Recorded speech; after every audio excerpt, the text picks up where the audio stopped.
ജീവൻ പണയം വെച്ച് നേടിയ വിദ്യാഭ്യാസം പ്രാസത്തിന് പറയുന്നതല്ല, യഥാർത്ഥത്തിൽ അതങ്ങനെ തന്നെയാണ്. കുത്തിയൊഴുകുന്ന നദിക്ക് മുകളിലൂടെ കയറിൽ തൂങ്ങിക്കിടന്ന് മറുകര പറ്റുന്ന വിദ്യാർത്ഥികൾ. 5 വയസ്സുകാരി മുതൽ 15 വയസ്സുകാരൻ വരെയുണ്ട് കൂട്ടത്തിൽ. നല്ല ഭാവിക്ക് വേണ്ടിയുള്ള യാത്ര എന്ന പ്രതീക്ഷയോടെയാണ് അവർ എന്നും സ്കൂളിൽ പോകുന്നത്. എന്നാൽ ലോകത്തിൽ ഏറ്റവും അപകടം പിടിച്ച സ്കൂൾ യാത്ര എന്നാണ് ലോകമാധ്യമങ്ങൾ ഇതിനെ വിശേഷിപ്പിക്കുന്നത്. അത്തരത്തിൽ ദുർഘടം നിറഞ്ഞ പാതകളിലൂടെ വിദ്യാലയത്തിൽ എത്തിച്ചേരുന്ന ഒരു പറ്റം വിദ്യാർത്ഥികൾ ഈ നൂറ്റാണ്ടിലും ലോകത്തിൻ്റെ പല കോണിലായി ജീവിക്കുന്നുണ്ട്.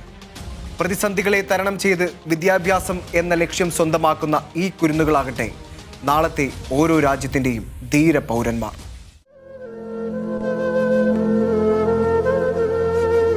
പടിഞ്ഞാറൻ നേപ്പാളിലെ മലമടക്കുകളിൽ സ്ഥിതി ചെയ്യുന്ന കുംപൂർ ഗ്രാമത്തിലെ കുട്ടികളുടെ സ്കൂൾ യാത്രയെക്കുറിച്ച് നാം ആരും കേട്ടിട്ടുണ്ടാവില്ല.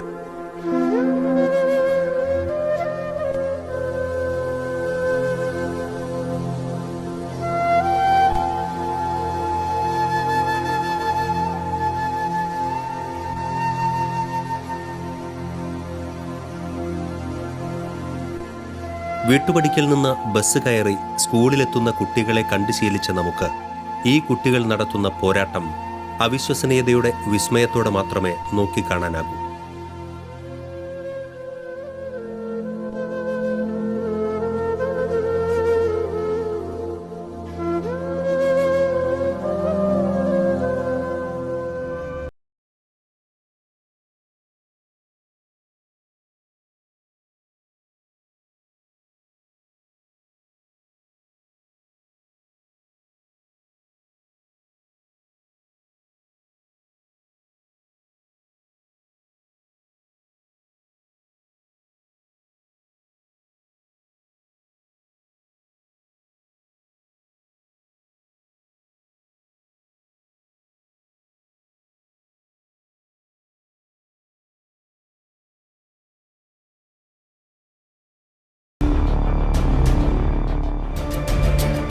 കയറിൽ തൂങ്ങി നദി കടക്കുന്ന ഈ കുട്ടികളുടെ യാത്ര കണ്ട് അഡ്വഞ്ചർ ടൂറിസമാണോ ഇതെന്ന് തെറ്റിദ്ധരിക്കുന്നവർ പോലുമുണ്ട്.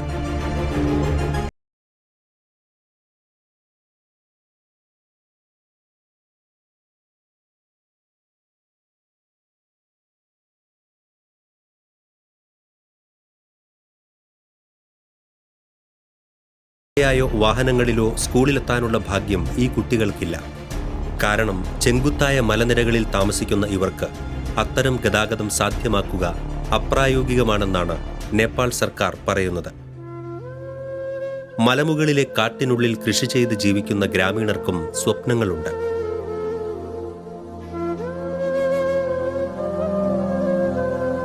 അവരുടെ മക്കളുടെ ഭാവിയെപ്പറ്റി ഉത്കണ്ഠയുണ്ട്.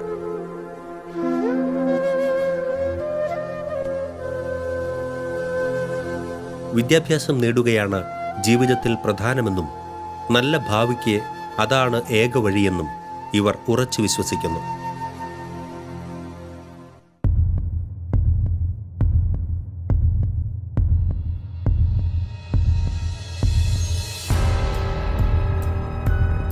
അതിനാൽ കിലോമീറ്ററുകൾ അപ്പുറത്തുള്ള സ്കൂളിലെത്താൻ അപകടം പിടിച്ച തൃശൂലി നദി കടക്കണം.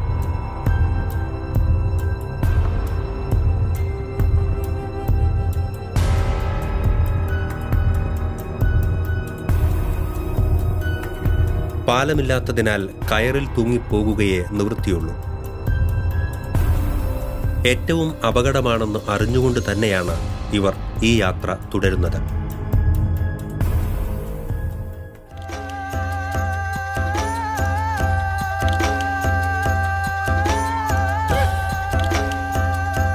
ഏറ്റവും ഉയരത്തിൽ സ്ഥിതി ചെയ്യുന്ന രാജ്യമായ നേപ്പാളിലെ ബാഗ്മതി മേഖലയിൽ ഗാഡിംഗ് ജില്ലയിലാണ് കുംപൂർ.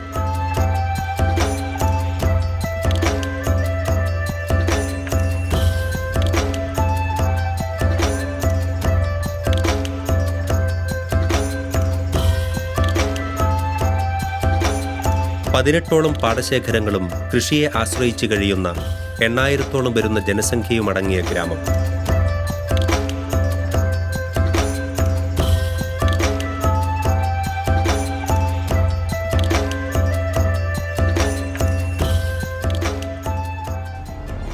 കുത്തിയൊഴുകുന്ന തൃശൂലി നദിയാണ് മലമുകളിലുള്ള കുംപൂരിനെ പുറം ലോകത്തു നിന്നും ഒറ്റപ്പെടുത്തുന്നത്. തൃശൂലി നദി കടന്ന് 6 കിലോമീറ്റർ അകലെയുള്ള ഗുജൂറി എന്ന ചെറുപട്ടണത്തെയാണ് ഇവർ എല്ലാറ്റിനും ആശ്രയിക്കുന്നത്.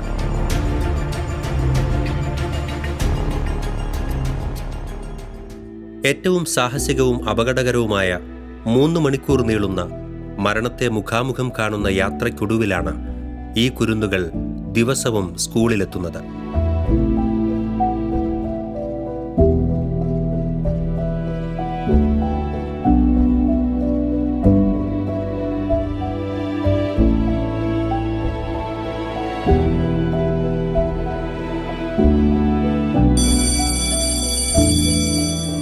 വൈകിട്ട് തിരിച്ചും ഇതേ യാത്ര തന്നെ.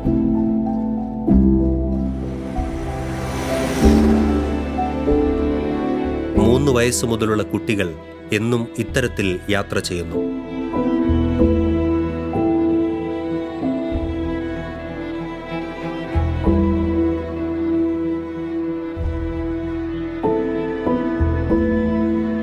കുംപൂരിലെ മുതിർന്നവർക്ക് അവരുടെ പിഞ്ചോമനകളെ അനുഗമിക്കാൻ കഴിയില്ല. കാരണം കൃഷിയിടങ്ങളിൽ നിന്ന് വിട്ടുനിന്നാൽ അന്നം മുടങ്ങുന്ന സാഹചര്യമാണ് ഉള്ളത്. കൃഷിയിടങ്ങളിൽ കുട്ടികളുടെ മടങ്ങിവരവും കാത്ത് ഉള്ളിൽ തീയുമായി ആശങ്കയുടെ മണിക്കൂറുകൾ തള്ളി നീക്കുകയേ ഇവർക്ക് വഴിയുള്ളൂ.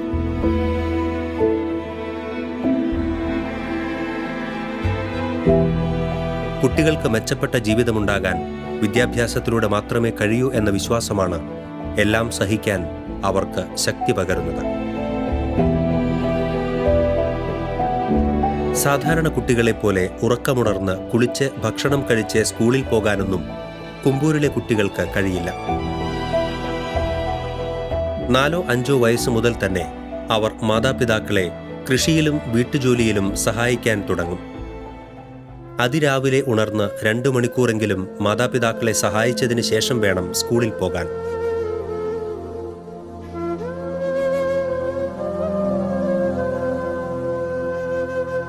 ഏഴ് മണിക്ക് പുറപ്പെട്ടാലേ 10 മണിയോടെ സ്കൂളിലെത്താനാകൂ.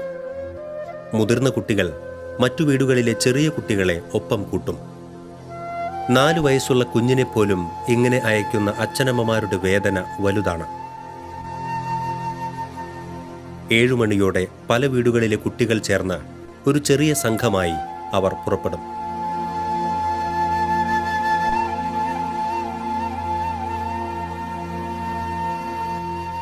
ചെങ്കുത്തായ കല്ലുകൾ നിറഞ്ഞ അപകടകരമായ വഴിയിലൂടെ താഴേക്കുള്ള നടത്തത്തിനിടെ അപകടങ്ങൾ സാധാരണമാണ്. മഴ പെയ്യുമ്പോൾ പിന്നെ പറയുകയും വേണ്ട.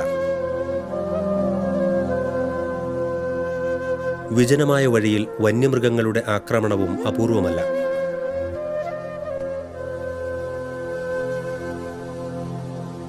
ദീർഘനേരം നടന്നു വേണം താഴേക്കുള്ള പുഴക്കരയിലെത്താൻ.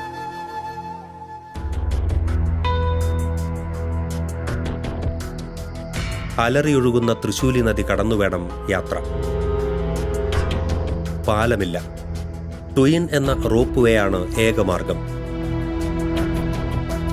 ഇരുകരകളിലുമായി ഉറപ്പിച്ച 2 ഉരുക്ക് കയറുകളും അവയിൽ കപ്പിയിൽ തൂങ്ങിക്കിടക്കുന്ന ഒരു ഇരുമ്പ് കൂടയുമാണ് ട്വയിൻ.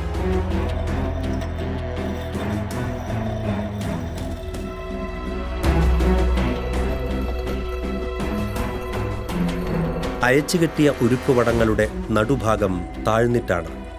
അതിനാൽ പകുതി യാത്ര ഇറക്കവും പിന്നെ കയറ്റവുമാണ്. നദിയുടെ മധ്യഭാഗമെത്തുമ്പോൾ 2 മുതിർന്ന കുട്ടികൾ ഉരുക്കുവടങ്ങളുടെ മുകളിൽ കൂടി കൂടയെ തള്ളി മറുകരയിലെത്തും.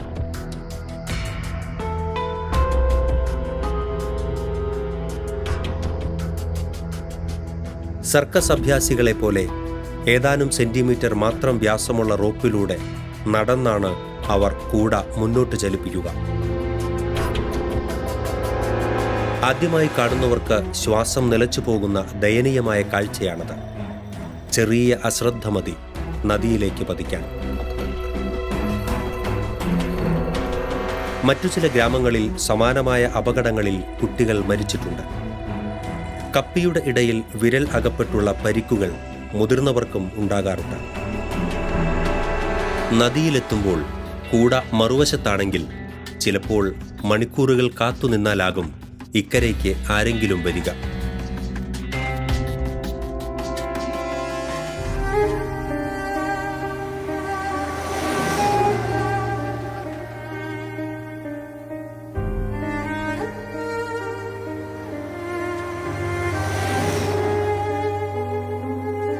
മറുവശത്തെത്തിയാലും തീരുന്നില്ല യാത്രാ ദുരിതം.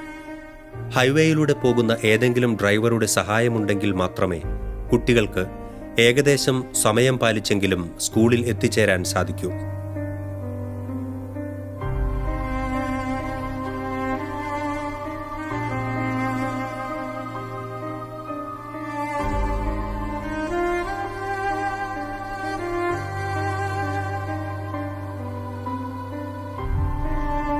ഈ കഷ്ടപ്പാടിൽ നിന്നെല്ലാം കരകയറണം എന്ന അതിയായ ആഗ്രഹം ഉള്ളിലുള്ളതുകൊണ്ടാകാം പഠനകാര്യങ്ങളിൽ കുമ്പൂർ ഗ്രാമത്തിലെ കുട്ടികൾ അത്ര അലസരല്ല.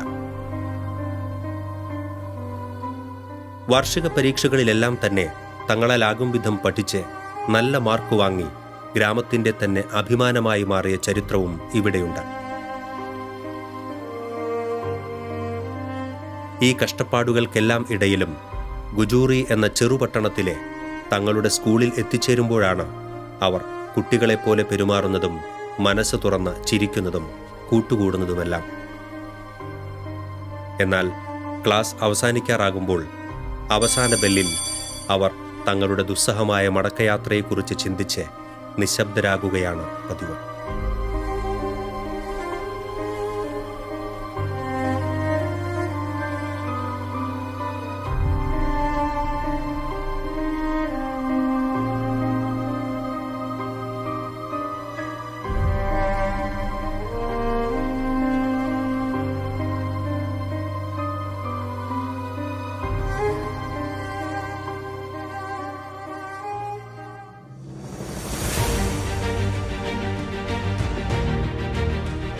ഇനിയുമുണ്ട് ലോകത്തിലെ അപകടകരമായ വഴികളിലൂടെ സഞ്ചരിച്ച് സ്കൂളിലെത്തുന്ന കുട്ടികൾ.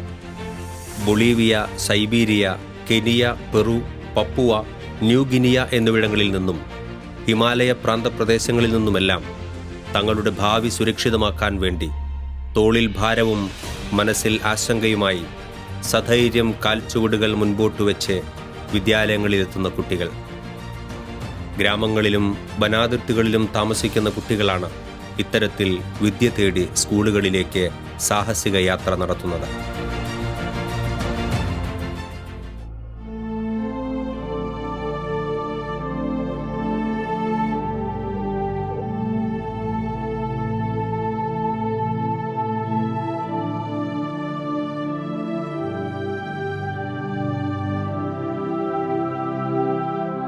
അങ്ങനെ സാഹസികമായ യാത്രകൾക്കൊടുവിൽ കുട്ടികളെ സ്കൂളുകളിലാക്കി മാതാപിതാക്കൾ സമീപത്തുള്ള പട്ടണത്തിൽ ചെറിയ ജോലികൾക്കായി പോകും.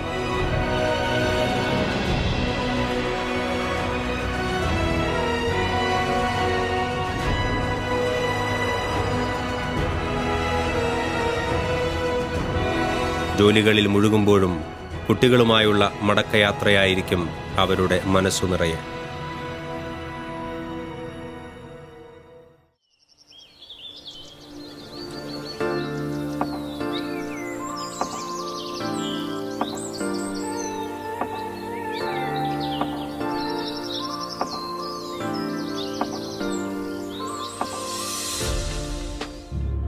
ബൊളീവിയയിൽ കുട്ടികൾ വലിയ വടം വലിച്ചുകെട്ടി അതിലൂടെ ഊർന്ന് അതിസാഹസികവും അപകടകരവുമായ രീതിയിൽ ദൂരങ്ങളോളം സഞ്ചരിക്കുന്നു.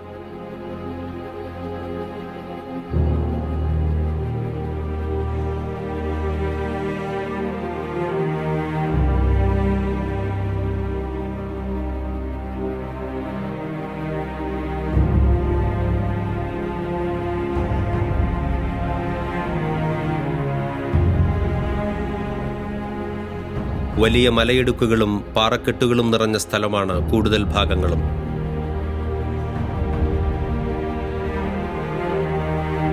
കുറെ പേർ തെന്നിക്കിടക്കുന്ന പാതകളിലൂടെ നടന്നും ഇഴഞ്ഞും തെന്നിവീണും മറ്റ് പ്രതിസന്ധികളെ തരണം ചെയ്തും വിദ്യാലയങ്ങളിൽ എത്തിച്ചേരുന്നു. മഞ്ഞും കൊടുങ്കാറ്റും ഇവർക്ക് വലിയ ഭീഷണിയാണ്.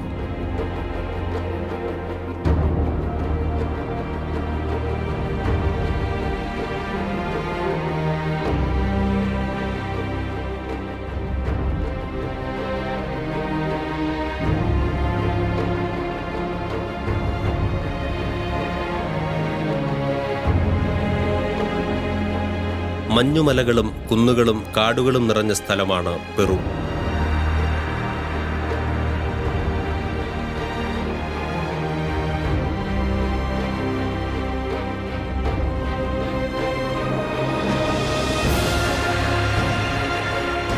കാട്ടരുവികളും നദികളും തടാകങ്ങളും കടന്നുവേണം ദൂരെയുള്ള വിദ്യാലയങ്ങളിൽ എത്തിച്ചേരുവാൻ. മഞ്ഞ് മൂടിക്കിടക്കുന്ന ചെറിയ ദ്വീപുകളിൽ വസിക്കുന്ന കുട്ടികൾ ചങ്ങാടമോ ചെറുവഞ്ചിയോ തനിയെ ഊന്നിയാണ് സ്കൂളുകളിലേക്ക് യാത്രയാകുന്നത്.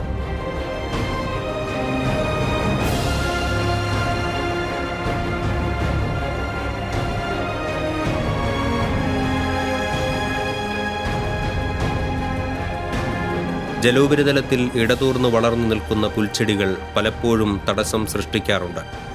അവയെ വകഞ്ഞു മാറ്റി വേണം മുൻപോട്ട് നീങ്ങുവാൻ.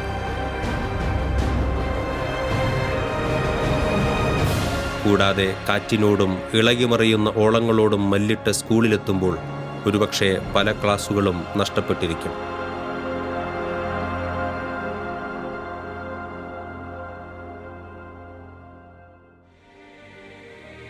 നാം മനസ്സിലാക്കണം, ഈ കുട്ടികൾ ആരും തന്നെ തങ്ങളുടെ ഈ സാഹചര്യങ്ങളെ ചൊല്ലി ദൈവത്തോട് പരിഭവം പറയാറില്ല. മാതാപിതാക്കളോട് വലിയ വലിയ ആവശ്യങ്ങളെ ചൊല്ലി വാശി പിടിക്കാറില്ല. നമ്മുടെ കുട്ടികൾക്കുള്ളതുപോലെ മൊബൈൽ ഫോൺ, ലാപ്ടോപ്പ് തുടങ്ങിയ ആധുനിക സാങ്കേതിക വിദ്യകളോ ആർഭാടമായ ഭക്ഷണമോ ഇല്ല. ചിന്തിക്കുക, നന്ദി പറയുക നമുക്ക് ദൈവം തന്ന ജീവിതത്തിനായി. പ്രാർത്ഥിക്കുക, ഈ നൂറ്റാണ്ടിലും കഷ്ടത അനുഭവിക്കുന്ന ഈ കുരുന്ന സഹോദരങ്ങൾക്കു വേണ്ടി. എല്ലാ പ്രതിസന്ധികളും തരണം ചെയ്ത് വിദ്യ തന്നെ സർവധനാൽ പ്രധാനം എന്ന് മനസ്സിലുറപ്പിച്ച് മുന്നേറുന്ന ധീരന്മാരായ ഈ കുട്ടികളായിരിക്കട്ടെ ഓരോ രാജ്യത്തിൻ്റെയും നാളത്തെ ധീരരായ പൗരന്മാർ. ഇൻഫോടെയിൽസിന്റെ ഈ എപ്പിസോഡ് ഇവിടെ പൂർണ്ണമാകുന്നു. പുതുമയേറുന്ന കൗതുക വാർത്തകളും വിശേഷങ്ങളുമായി അടുത്ത അധ്യായത്തിൽ വീണ്ടും കാണാം. നന്ദി, നമസ്കാരം.